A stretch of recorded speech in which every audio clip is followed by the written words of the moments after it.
Klarna or Afterpay? If you're trying to choose between these two giants in 2026, this comparison might actually surprise you. Hey everyone, so buy now pay later has exploded to over $160 billion in the US market, which means picking the right service actually matters now. Klarna dominates globally with 38% merchant adoption, while Afterpay, which is now fully integrated into Cash App, is making some really aggressive moves targeting younger shoppers. Today we're breaking down the real differences between these two. We're talking fees, spending limits, payment flexibility, credit impact, and most importantly, which one actually makes sense for you and your situation. If you find this helpful, go ahead and hit that like button and subscribe. It really does help more than you think. All right, let's dive in. Overview. So let me start with Klarna. They launched back in 2005 in Sweden, and they've grown into this massive global player with 150 million active users across 45 countries. They recently went public in September 2025 at a $15 billion valuation. Just in the US alone, Klarna has 43 million users and holds about 26% of the market share. What do they actually do? Well, they offer multiple payment options, everything from their pay in 4 interest-free installments to longer financing plans. Plus, they're really evolving into a full digital bank now with their Klarna card, rewards programs, and even these premium memberships that we'll talk about later. Now, Afterpay is a different story. They started in Australia back in 2015 and were acquired by Block, which used to be called Square, in 2022 for $29 billion. That was one of the biggest fintech deals ever. They have about 24 million active users globally with around 22% US market share. But here's the big change in 2026. Afterpay is now rebranded as Cash App Afterpay, and it's fully integrated into the Cash App ecosystem, which has 57 million monthly users. This gives them absolutely massive reach, especially with Gen Z, because 37% of Cash App users are between 18 and 24 years old. And this is where it gets really interesting. Klarna's average US user is 36 years old, and their fastest growing demographic is actually baby boomers, people over 50. And 58% of their users are women. Afterpay skews way younger. Gen Z and Millennial usage increased 22% year over year. Their Cash App integration connects them directly to the demographic that's literally ditching credit cards right now. Right, let's talk about payment options because this is where the differences really start to show up. Both platforms offer what they call pay in 4. That's 4 equal payments over 6 weeks with no interest if you pay on time. Your first payment is usually at checkout, though if you have good standing with them, sometimes you can delay it. But Klarna gives you additional options. They have pay in 30, which lets you pay the full amount 30 days after your purchase. They have long-term financing from 6 to 24 months, and in some markets, even 36 months, but that comes with a 21.9% APR. And they even have a pay now option if you just want to pay immediately. Afterpay is primarily focused on their signature pay in 4 model. They do have a pay monthly option for purchases over $400, but the interest rates can range from 6.99% all the way up to 35.99%. And here's something new. In 2026, they've launched this thing called Afterpay on Cash App Card, which lets you make pay-in 6 weekly payments with a clear finance fee anywhere that Visa is accepted. So when it comes to flexibility, Klarna definitely offers more variety, but Afterpay's new Cash App integration is honestly a game changer for everyday purchases.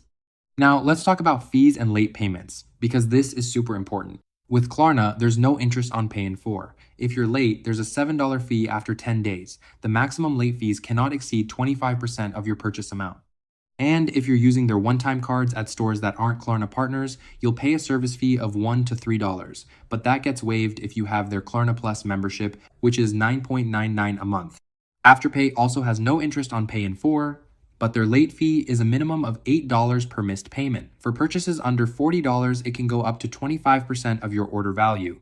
For purchases over $40, there's an initial $10 fee that maxes out at either 25% of the purchase or $68, whichever is lower. But they don't have service fees for standard purchases. So here's the reality check. Klarna's late fee is lower at $7 versus $8, but Afterpay's fees can escalate much faster on larger purchases. However, and this is important, Afterpay temporarily freezes your account instead of reporting you to credit bureaus right away, which brings us to our next point. Let's talk about credit checks and credit impact, because this is where a lot of people get confused. Klarna does a soft credit check for pay in 4, which doesn't affect your credit score. But if you have late payments, they report those to credit bureaus, and that will hurt your credit. They actually started reporting all payment activity to Experian in April 2025. And if you want their long-term financing, that requires a hard credit check. Afterpay also does a soft credit check for new users that doesn't affect your credit score. But here's the key difference. They traditionally do not report pay in 4 to credit bureaus in the US. Instead, if you miss payments, they just freeze your account rather than immediately reporting you. Now, they do report their pay monthly plans to credit bureaus, but their standard pay in 4 product is less aggressive. So if you're worried about credit impact, Afterpay is definitely the safer choice for their main pay in 4 product. Now, spending limits. This is interesting because neither platform has a preset limit. Klarna calls it purchase power, and they evaluate every single purchase based on your payment history with them, your remaining balance, the specific retailer you're buying from, and the payment method you choose. The minimum purchase is $10. Afterpay also calculates it per transaction. They look at your order history, payment behavior, late payment record, and even state regulations. They don't have a minimum purchase requirement from their end, though merchants can set their own. Typically, your limit starts around $600 and increases with good payment behavior. The reality is, both platforms adjust your limits dynamically. Klarna tends to approve higher amounts for established users, but Afterpay can increase your limit faster if you're building your history from scratch. Now, if you're a business owner considering accepting these platforms, here's what you need to know about merchant fees. Klarna charges a standard rate of 5.99% plus 30 cents per transaction. If you're a high volume merchant doing over $5 million annually, you can negotiate that down to 3.29% plus 30 cents. There's a $15 chargeback fee, and merchants get paid on a set schedule that varies by contract. Afterpay charges between 4 and 6% plus 30 cents per transaction. They also have a $15 chargeback fee, but their funds are released within 5 business days, which is pretty clear and straightforward. So for merchants, Afterpay has slightly lower average fees and a clearer payout timeline, but Klarna's negotiable rates can be really competitive if you're a larger business. Let's talk about app features and the overall ecosystem, because this is where things get really different. The Klarna app lets you shop from over 500,000 partner merchants. They have a price comparison tool, a browser extension with pricing alerts, and one-time cards you can use at stores that aren't Klarna partners. You get purchase tracking, a management dashboard, and a rewards club where you earn 1 point per dollar spent or 2 points if you have Klarna Plus. And here's what's new in 2026. Klarna now has membership tiers. There's Core at $4.99 a month, Plus at $9.99 a month, which waives service fees and doubles your rewards and gives you exclusive deals. Then there's Premium at $19.99 a month, which gives you 1.5% cash back, subscriptions to things like ClassPass, the New York Times, Vogue, and travel insurance. And finally, there's Max at $44.99 a month, which gives you 2% cash back, airport lounge access worldwide, and premium subscriptions. Afterpay, or Cash App Afterpay now, is integrated directly into Cash App, so you have access to those 57 million monthly active users. It works at 98,000 plus vendors online.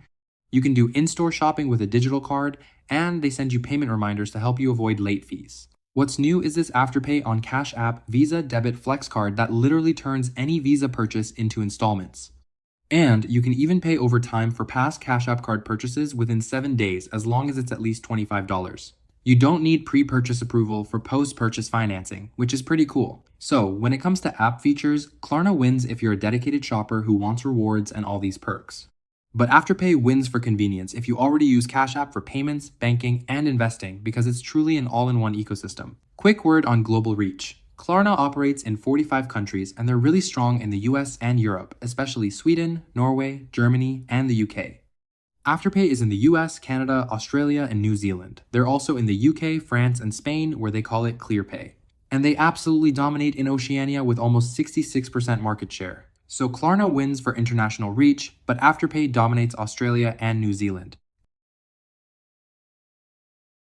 So which one is actually better? Here's my honest breakdown. Choose Klarna if you want flexible payment options beyond just Pay in 4, if you're interested in premium rewards and memberships, if you shop internationally or in Europe frequently, if you actually want to build credit through responsible buy now pay later use, and if you're 30 plus and want more sophisticated financial tools, choose Afterpay or Cash App Afterpay if you're Gen Z or Millennial and you already use Cash App. If you want the simplest Pay in 4 experience without all the complexity, if you prefer not having your payments reported to credit bureaus, if you want to finance past purchases retroactively, if you want to turn literally any Visa purchase into installments with that 2026 feature, and if you're in Australia or New Zealand where they just dominate the market, here's the bottom line. Both are legitimate, safe platforms. Klarna is becoming a full digital bank that's trying to compete directly with credit cards. Afterpay is leaning really hard into the Cash App ecosystem to own the Gen Z market. For most casual users, Afterpay's simplicity probably wins. For power users who want rewards, perks, and flexibility, Klarna edges ahead. But honestly, the real winners are people who use both strategically, depending on where they're shopping and which one offers better deals at checkout. If this helped you make a decision, go ahead and smash that like button and subscribe for more financial comparisons like this. Drop a comment down below and tell me which one you prefer and why. I'm really curious to hear your experiences. And remember, buy now, pay later is a tool. Use it responsibly. Only buy what you can actually afford and never miss a payment. These services work best when you treat them like a budgeting tool, not like free money. I've got links to both Klarna and Afterpay down in the description if you want to check them out. Thanks so much for watching, and I'll see you in the next one.